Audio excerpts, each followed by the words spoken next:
2019 ఎన్నికల్లో వైసీపీ నుండి పోటీ చేసిన తిప్పల నాగిరెడ్డి జనసేన అధినేత పవన్ కళ్యాణ్పై 16,000 ఓట్ల మెజార్టీతో గెలిచి సంచలనం సృష్టించారు. అప్పటి నుంచి గాజువాక నియోజకవర్గం అందరి దృష్టిలో ప్రత్యేకంగా కనిపిస్తోంది.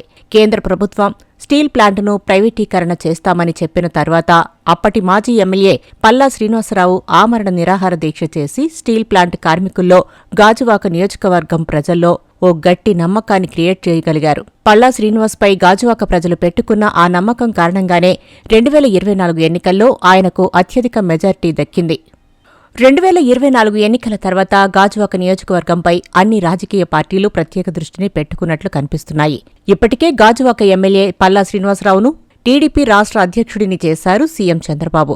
గాజువాక ఎమ్మెల్యే టీడీపీ రాష్ట్ర అధ్యక్షుడిగా ఉండడంతో నియోజకవర్గంపై పార్టీ పట్టు మరింత పెరిగినట్లయింది. దానికి తోడు స్టీల్ ప్లాంట్ అభివృద్ధికి కేంద్ర ప్రభుత్వం నిధులు విడుదల చేస్తుండటంతో టీడీపీతో పాటు కూటమి సర్కారుపై గాజువాక నియోజకవర్గ ప్రజల్లో నమ్మకం మరింత పెరిగినట్లు కనిపిస్తోంది.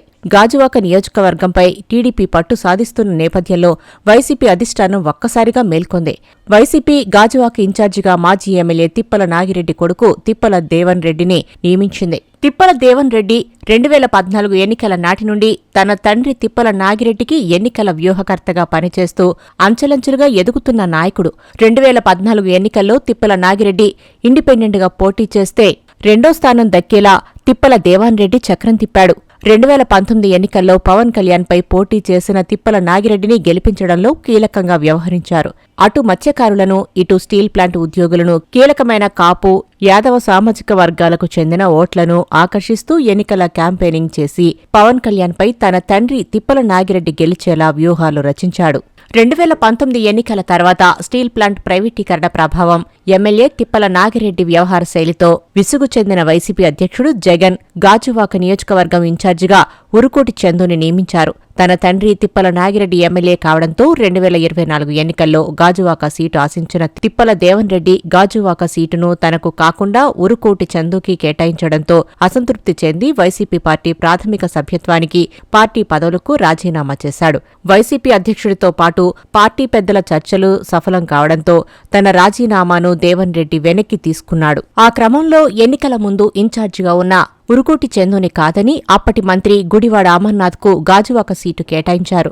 2024 ఎన్నికల్లో కూటమి ఘన విజయం సాధించడం ముఖ్యంగా గాజువాక నియోజకవర్గం నుంచి పోటీ చేసిన పల్లా శ్రీనివాస్ 95,000 పైచీలుకు ఓట్లతో గెలిచి రాష్ట్రంలోనే అత్యధిక మెజార్టీతో రికార్డు సృష్టించడంతో ఇప్పుడు వైసీపీ అధినేత మళ్లీ నియోజకవర్గ ఇన్ఛార్జిని మార్చారు. ఎన్నికల్లో తిప్పల నాగిరెడ్డికి ఎన్నికల వ్యూహకర్తగా వ్యవహరించిన తిప్పల దేవన్ రెడ్డిని గాజువాక నియోజకవర్గం ఇన్ఛార్జిగా జగన్ నియమించడంతో పాటు గత ఎన్నికల్లో పోటీ చేసిన మాజీ మంత్రి గుడివాడ అమర్నాథ్ను చోడవరం నియోజకవర్గానికి ఇన్ఛార్జిగా పంపారు. అయితే 2014, 2019 ఎన్నికల్లో అనేక వ్యూహాలతో తన తండ్రి మాజీ ఎమ్మెల్యే తిప్పల నాగిరెడ్డి ఇమేజ్ని పెంచిన తిప్పల దేవన్ రెడ్డి టీడీపీ రాష్ట్ర అధ్యక్షుడు గాజువాక ఎమ్మెల్యే అయిన పల్లా శ్రీనివాస్ను ఎలా ఢీకొంటాడు అనేది ఆసక్తికరంగా మారింది. ఇప్పటికే పల్లా శ్రీనివాస్ రాష్ట్రంలోనే అత్యధిక మెజార్టీతో గెలిచిన ఎమ్మెల్యేగా రికార్డు సృష్టించారు. గత 5 సంవత్సరాలుగా తెలుగు ప్రజల ఆత్మగౌరవంగా ఉన్న స్టీల్ ప్లాంట్ ప్రైవేటీకరణ అంశాన్ని పరిష్కరిస్తామని ప్రచారంలో హామీ ఇచ్చారు.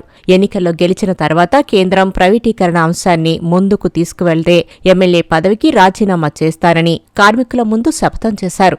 ఇప్పుడు ఏకంగా స్టీల్ ప్లాంట్ అభివృద్ధికి కోట్ల రూపాయల నిధులను కూటమి ప్రభుత్వం తీసుకురావడంతో తిప్పల దేవన్ రెడ్డి గాజువాక ఎమ్మెల్యే పల్లా శ్రీనివాసరావును ఎలా ఎదుర్కొంటారనేది చర్చనీయాంశంగా మారింది. పల్లా శ్రీనివాసరావు లాంటి సీనియర్ ఎమ్మెల్యేను రానున్న రోజుల్లో ఢీకొనాలంటే ఇప్పటి నుండే బలమైన క్యాడర్ను సిద్ధం చేసుకోవాలనే వ్యూహంతోనే వైసీపీ అధినేత జగన్ అతన్ని మళ్లీ తెరమీదికి తీసుకురావడంతో వైసీపీ శ్రేణుల్లో కొంత ఉత్సాహం నెలకొంది.